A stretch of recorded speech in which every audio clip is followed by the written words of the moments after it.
Hello everyone and a very very good evening to all of you. आज का session बहुत important है सभी के लिए, स्पेशली उन बच्चों के लिए जिन लोगों को गवर्नमेंट जॉब चाहिए ही चाहिए 2024 में।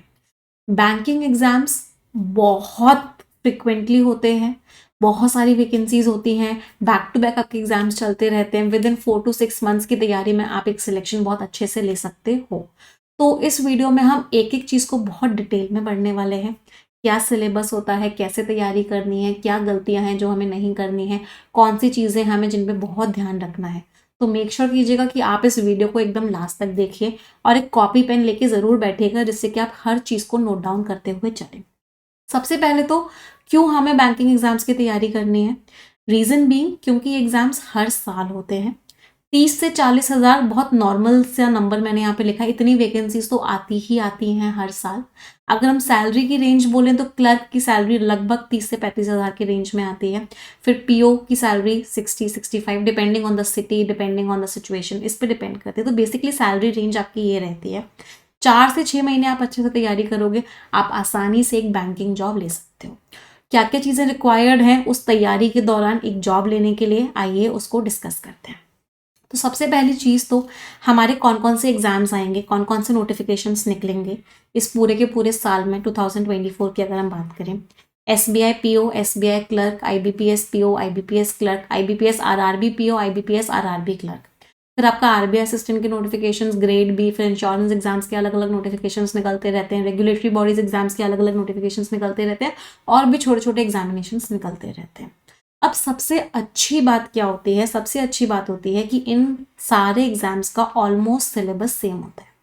तो इसका मतलब है अगर आप एक की तैयारी करते हो, आपकी बाकियों की सबकी तैयारी अलग से साथ की साथ हो जाती है, आपको अलग से तैयारी करने की ज़रूरत नहीं पड़ती है। हाँ, RBI ग्रेड बी का थोड़ा एग्जाम का पैटर्न अलग होता है, वो भी फेज़ 1 तो बिल्कुल सेम होता है, फेज़ 2 डिफरेंट होता है। अदरवाइज उसके अलावा बाकी जितने भी एग्जामिनेशन हैं, मोर और लेस आपका सिलेबस सेम ही रहेगा। तो आपको बेसिकली तैयारी पे फोकस करना है। बैक टू बैक जैसे जैसे फॉर्म्स आते जाएंगे, आपको ये फिल करते हुए जाने हैं और एग्जाम्स को देते हुए जाना है। अब बात करते हैं सिलेबस होता क्या है, क्या क्या स्टेजेस होती हैं। तो अगर मैं बात करूं तो मोटा मोटी 3 स्टेजेस होते हैं। पहला होता है प्री, दूसरा होता है मेंस और तीसरा होता है इंटरव्यू। प्री जो होता है आपका क्वालिफाइंग पेपर होता है। इसका मतलब इसके मार्क्स जो है आपके फाइनली ऐड नहीं होते हैं, लेकिन इसको क्वालिफाई करना बहुत ज़रूरी होता है, तभी आप जाके कह सकते हैं मेंस का एग्ज़ाम दे पाते हो। तो this is a qualifying exam. क्या क्या सिलेबस होता है इसमें, इंग्लिश आती है, क्वांट्स आती है, आपकी रीजनिंग आती है। 100 नंबर का पेपर होता है, 30 नंबर की इंग्लिश होती है, क्वांट्स 35 क्वांट्स होते हैं, रीजनिंग 35 होती है। जनरली यही आपका सिलेबस रहता है। इसके अलावा अगर हम बात करें, सिलेबस सारे एग्जाम्स का सेम है, तो आपको तैयारी जो करनी है इन तीनों सब्जेक्ट्स की करनी है। मेंस की बात करें तो मेंस में भी आपके यही तीनों सब्जेक्ट्स रहते हैं, एक सब्जेक्ट और ऐड हो जाता है, that is general awareness. Computers भी ऐड होता है, हालांकि कंप्यूटर्स के बहुत ज़्यादा क्वेश्चन नहीं आते हैं। इसका जो नंबर ऑफ क्वेश्चन होते हैं बहुत कम होते हैं, बट कंप्यूटर भी आपका ऐड हो जाता है। तो प्री आप क्वालिफाई करोगे सबसे पहले, उसके 1 महीने बाद आपका मेंस का एग्जाम होगा। मेंस के मार्क्स आपके काउंट होंगे फाइनल मेरिट लिस्ट में, और फिर उसके बाद इंटरव्यू होगा।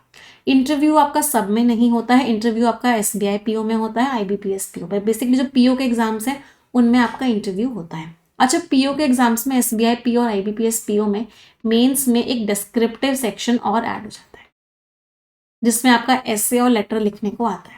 अभी क्या क्या इनके अंदर का सिलेबस है मैं पूरी डिटेल बताऊंगी इस वीडियो में, सो डोंट वरी। सिर्फ एक ओवरव्यू था कि आपको बेसिकली 3 स्टेजेस को पास करना पड़ेगा, पहले प्रीलिम्स, फिर मेंस और फिर इंटरव्यू इन एग्जामिनेशंस के लिए। इसके बाद कुछ इंपॉर्टेंट पॉइंट्स पे आते हैं, जो बच्चे बार बार गलतियां करते हैं, हमें क्या गलती नहीं करनी है और हमारे अंदर क्या क्या चीज़ें होनी चाहिए तब हम जाके तैयारी करें, एक बार उनको हम डिस्कस कर लेते हैं। पहली चीज़ जो बहुत सारे बच्चे गलती करते हैं वो ये करते हैं कि उनको लगता है पहले प्री होगा फिर मेंस होगा, तो इसलिए वो पहले प्री की तैयारी करना स्टार्ट करते हैं और उसके बाद उनका प्री वो पेपर देते हैं, प्री निकल जाता है, फिर उसके बाद मेंस की तैयारी करना स्टार्ट करते हैं।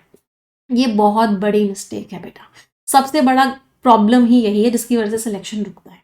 सबसे पहले इस बात को समझना पड़ेगा आपको कि प्री और मेंस के बीच में सिर्फ और सिर्फ 1 ही महीने का फर्क होता है। तो इसका मतलब है प्रीलिम्स के बाद मेंस की तैयारी नहीं हो सकती। आपको डे 1 से ही, जिस दिन से आपने प्लान किया कि मुझे बैंकिंग एग्जाम्स देने हैं, मुझे सिलेक्शन चाहिए, मुझे गवर्नमेंट जॉब चाहिए, उस दिन से आपको प्री और मेंस दोनों को साथ में लेके चलना पड़ेगा। कैसे साथ में लेके चलेंगे वो अभी मैं डिटेल में बताऊंगी हर सब्जेक्ट वाइज, बट इस बात को मेक श्योर कर लो कि प्री और मेंस को साथ में लेके ही चलोगे, तभी सिलेक्शन होगा, अदरवाइज नहीं होगा। दूसरी बात आती है, इन पेपर्स में आपका मॉक टेस्ट और आपके सेक्शनल टेस्ट का बहुत इंपॉर्टेंट रोल होता है। लेकिन अगर आप बिल्कुल बिगिनर हो, आपने अभी अभी ही अपनी तैयारी स्टार्ट की है, तो स्टार्टिंग के 1 मंथ आप सिर्फ अपने कॉन्सेप्ट्स को स्ट्रॉन्ग बनाने में लो। 1 मंथ तैयारी करो, उसके बाद से आप मॉक टेस्ट देना स्टार्ट करो, और फिर कोशिश करो कि कम से कम 1 हफ्ते में आप 1 मॉक टेस्ट तो दो। प्रीलिम्स के मॉक टेस्ट से स्टार्ट करो, उसके बाद धीरे धीरे मॉक टेस्ट का नंबर बढ़ाते हुए जाओ, बट मॉक टेस्ट देना इस एग्जामिनेशन में बहुत बहुत इंपॉर्टेंट होता है। तीसरी बात, 2 सब्जेक्ट्स होते हैं, इंग्लिश और एक जनरल अवेयरनेस। ये गेम चेंजर सब्जेक्ट्स होते हैं। क्वांट्स और रीजनिंग में जनरली सबके नंबर एक जैसे आते हैं, क्योंकि सब लोग सिलेबस पढ़ते हैं, चीज़ों को करते हैं। लेकिन ये जो 2 सब्जेक्ट्स होते हैं, ये पूरा का पूरा पासा पलट देते हैं। तो हमें मेजर फोकस इन दोनों सब्जेक्ट्स में करना होता है अपनी पूरी तैयारी के दौरान। लास्ट चीज, आपके अंदर ये 5 P's होने ही होने चाहिए अगर आप बैंकिंग एग्जाम्स की तैयारी कर रहे हैं और आप एक ये सिलेक्शन चाहते हैं। तो the first P is Perseverance. आपको रेगुलरली तैयारी करनी है। 3 महीने अपनी जिंदगी के पूरी तरीके से इस तैयारी में झोंक देने हैं। 3 मंथ्स का मतलब है कंप्लीट फोकस फॉर 3 मंथ्स। आपके अंदर पेशेंस होना चाहिए। ऐसा नहीं होगा कि 10 दिन के अंदर मॉक टेस्ट में बहुत अच्छे मार्क्स आना स्टार्ट हो जाएंगे। पेशेंटली तैयारी करनी है, लगातार तैयारी करनी है। प्लानिंग बहुत इंपॉर्टेंट है। आपको रोज सुबह टू डू लिस्ट बनानी है, उसको देखना है कितनी टू डू लिस्ट आपकी कंप्लीट हो रही है। कोशिश करना है कि 80% आप टू डू लिस्ट कंप्लीट करें ही करें। एक पॉजिटिव एटीट्यूड रखना है अपनी पूरी प्रिपरेशन में। कहीं भी ऐसा फील नहीं होने देना है कि मुझसे नहीं हो रहा या मुझसे नहीं होगा। जितनी भी नेगेटिविटी है उस सब से दूर रहना है। और the last P which is very important, खूब सारी प्रैक्टिस करनी है, भर भर के प्रैक्टिस करनी है।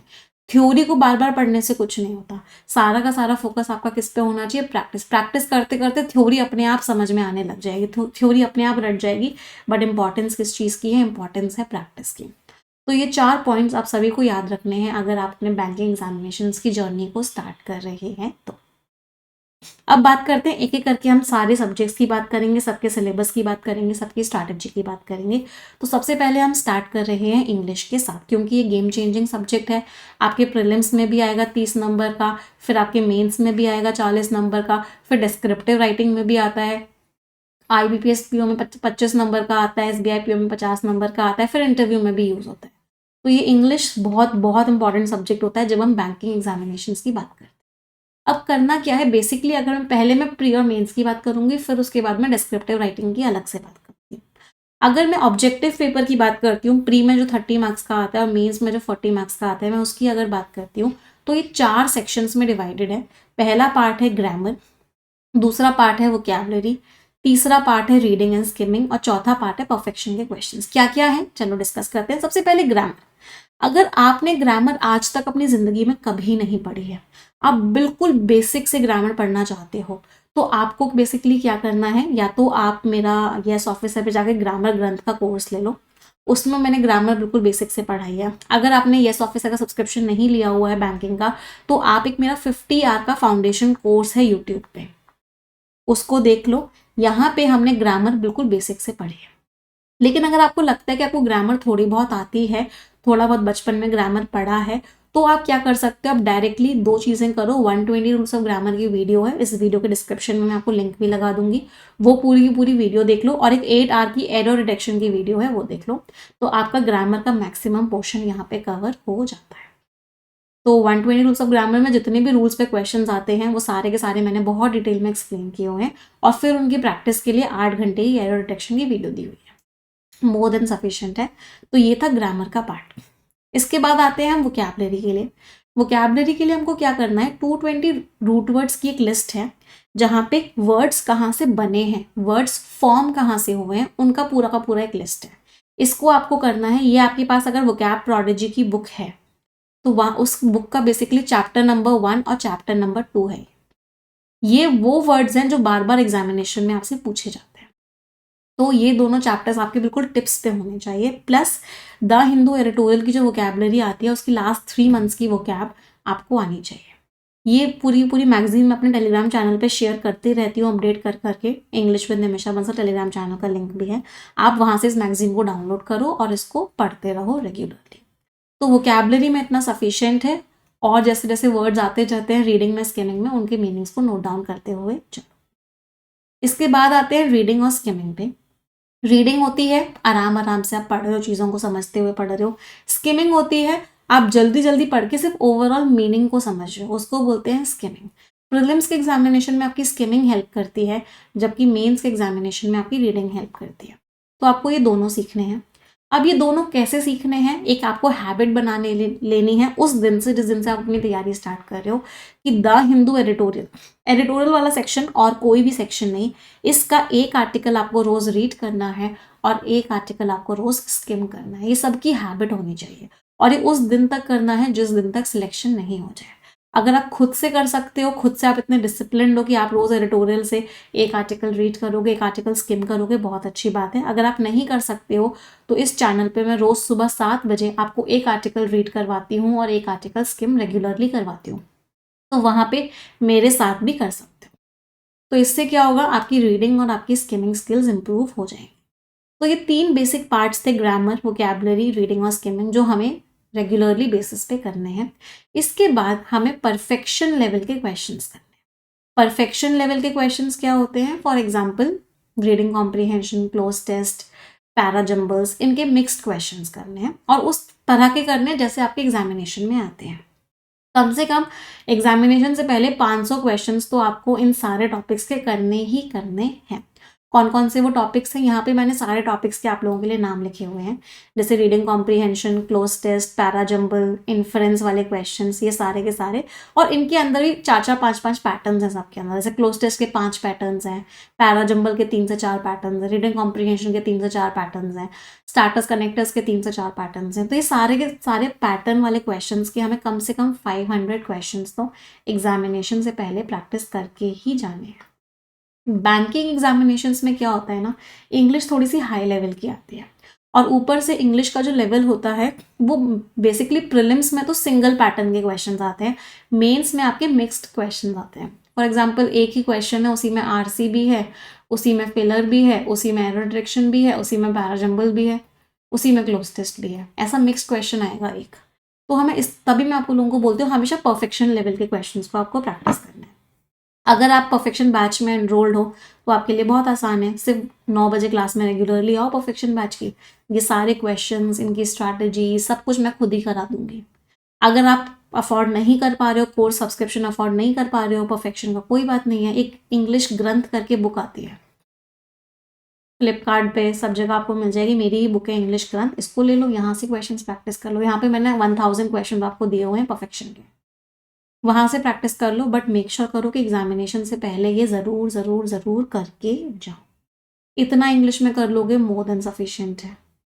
इसके बाद बात करते हैं ग्रामर के, जो मैंने आपको बोला था कि ग्रामर ग्रंथ में जो टॉपिक्स हैं वो ये सारे टॉपिक्स, इसमें से tenses, advance tenses, conditional sentences, subject verb agreement, आपका एडजेक्टिव, आपका modal verb, prepositions, adverb, 120 rules of grammar, ये सारे तो आपको बहुत अच्छी तरीके से करने ही करने हैं। मैम ये सारी चीज़ें मैंने आपको बता दी, ग्रामर हो गई हमारी, वोकैब हो गई, रीडिंग स्किमिंग हो गई, परफेक्शन के क्वेश्चंस हो गए, सारे टॉपिक्स हो गए। मैम टाइम कैसे मैनेज करेंगे, तो देखो आपको क्या करना है, इंग्लिश की अगर मैं बात करूँ 45 मिनट्स आपको देने हैं हिंदू एडिटोरियल को रोज़। इसके अलावा 1 घंटा 1 आवर आपको देना है परफेक्शन को रोज़। इसके अलावा 30 मिनट्स आप दे सकते हो वोकैबुलरी को या ग्रामर को। तो इस तरीके से आपको टोटल इतना टाइम देना होगा इंग्लिश के लिए। This is equal to 2 to 2.5 hours every day. इतना टाइम दोगे मोर देन सफिशिएंट है इंग्लिश के लिए, और बहुत बहुत बहुत अच्छे मार्क्स आ जाएंगे सभी के। बात करते हैं डिस्क्रिप्टिव राइटिंग की। डिस्क्रिप्टिव राइटिंग सिर्फ SBI PO और IBPS PO में ही होती है, पहली चीज़ तो ये। दूसरी चीज़, इसमें आपका क्या आता है, ऐसे आता है और लेटर आता है। तो हिंदू एडिटोरियल की क्लास में ही मैं आप लोगों को रोज़ एक ऐसे और एक लेटर देती हूँ, आप वहाँ से रीड कर सकते हो रोज़। पहले रीडिंग करो, प्रीलिम्स हो जाए उसके बाद लिखने का स्टार्ट करो, बट पहले फोकस करो रीडिंग पे ही।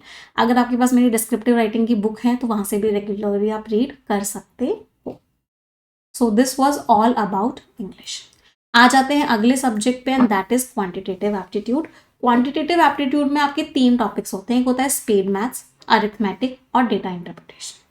स्पीड मैथ्स लगभग 10 से 20 क्वेश्चन आते ही आते हैं। सबसे इंपॉर्टेंट टॉपिक्स हैं ये सिंप्लीफिकेशन, अप्रॉक्सीमेशन, मिसिंग नंबर या रॉन्ग नंबर सीरीज में से एक आता है, क्वाड्रेटिक इक्वेशन के क्वेश्चन होते हैं। तो ये 3 टॉपिक्स आपको सबसे पहले प्रैक्टिस करने हैं, समझनी है इनकी थ्योरी और बहुत स्ट्रांग बनना है। पहले कॉन्सेप्ट्स पढ़ लो सारे और फिर खूब सारी प्रैक्टिस करो। 3 लेवल्स में क्वेश्चंस लो, लेवल 1 करो पहले, फिर लेवल 2 करो, फिर लेवल 3 करो। ऐसी अरिथमेटिक के जितने भी टॉपिक्स से क्वेश्चंस आते हैं वो सारे मैंने यहाँ पे आप लोगों को मेंशन किए हुए हैं। ये सारे टॉपिक्स, एक टॉपिक एक दिन में उठाओ रोज और उसको प्रैक्टिस कर डालो पूरा का पूरा।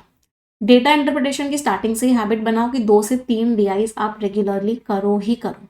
इसकी हैबिट बना लो स्टार्टिंग से ही कि 2 से 3 डीआईज आपको करने ही करने हैं रोज। ये पूरा का पूरा सिलेबस है आपका क्वांटिटेटिव एप्टीट्यूड का।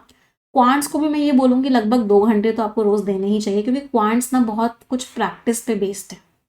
परसेंटेज की आपने सारी थ्योरी पढ़ ली, पूरा का टॉपिक पढ़ लिया, फिर उसके बाद परसेंटेज के कम से कम 100 क्वेश्चन आपको सॉल्व करने ही करने चाहिए एग्जामिनेशन से पहले। तो अरिथमेटिक के टॉपिक्स के लगभग 100 क्वेश्चंस, 100 क्वेश्चंस ईच। हर क्वेश्चन मतलब इतनी प्रैक्टिस कर डालो ना कि पेपर में आपका हर क्वेश्चन सही हो, एक सिंगल क्वेश्चन गलत ना हो। सारा खेल बैंकिंग एग्जामिनेशंस में प्रैक्टिस का ही है और कुछ नहीं है, सिर्फ और सिर्फ प्रैक्टिस का सारा खेल है। इसके बाद आते हैं reasoning ability and computer aptitude. पहले रीजनिंग करते हैं, फिर कंप्यूटर को डिस्कस करेंगे। रीजनिंग में सबसे पहले, जैसे क्वांट्स में डीआईज बहुत इंपॉर्टेंट है, रीजनिंग में आपके पजल्स बहुत इंपॉर्टेंट होते हैं। एक हैबिट बनाओ कि 2 से 3 पजल्स को आपको रेगुलरली सॉल्व करना ही करना है, चाहे कुछ भी हो जाए।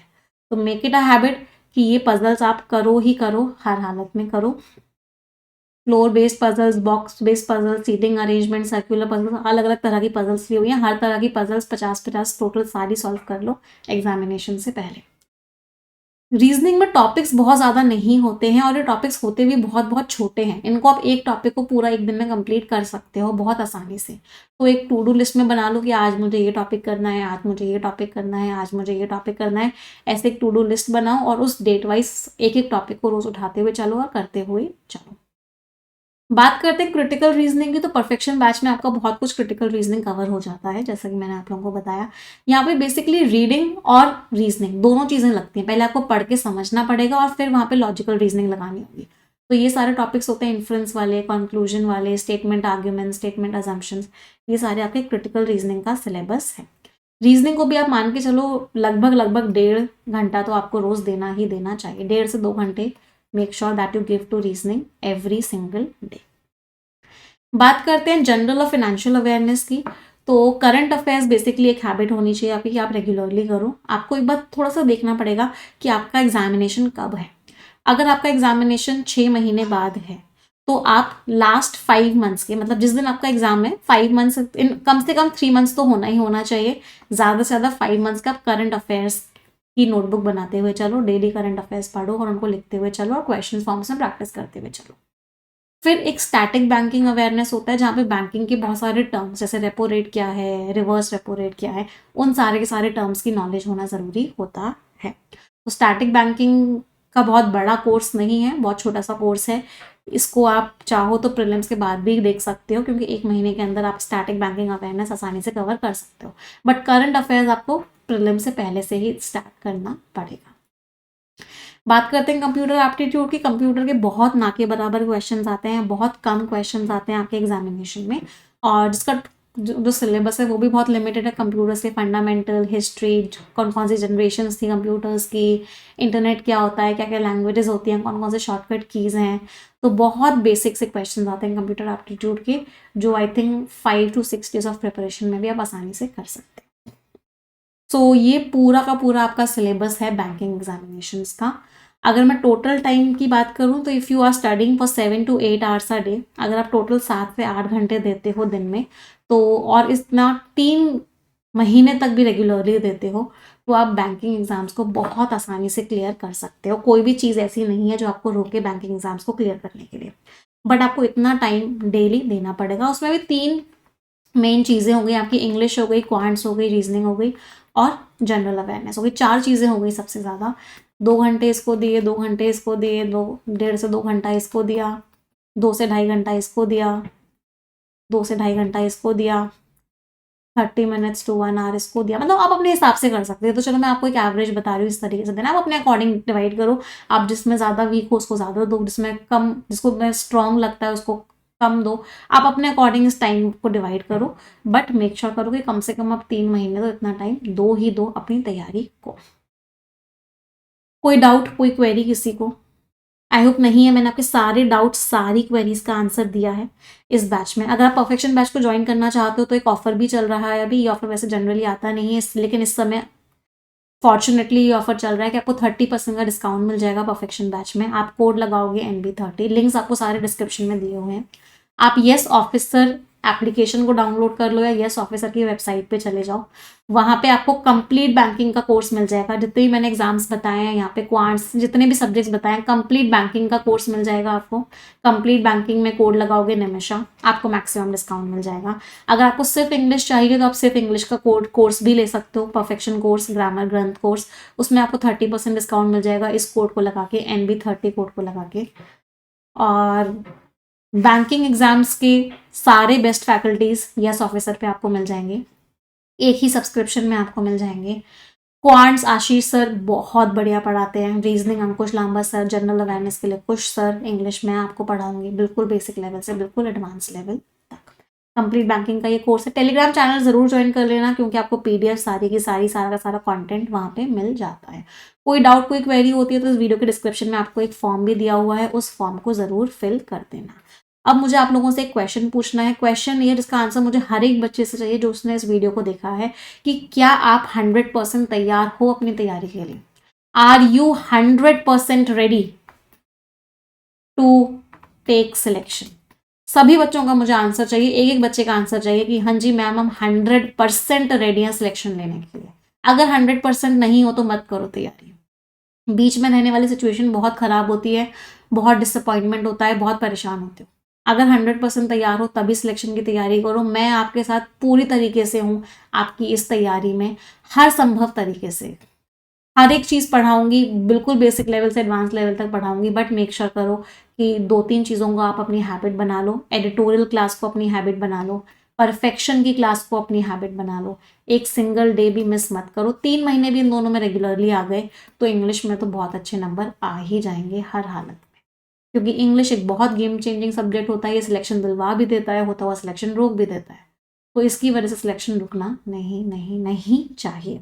हज़ारों बच्चों का सिलेक्शन हुआ है आज तक। मैं चाहती हूँ कि आपका नाम भी उस लिस्ट में जल्दी से जल्दी ऐड हो जाए। ठीक है, so are you guys 100% ready? Okay, thank you everyone.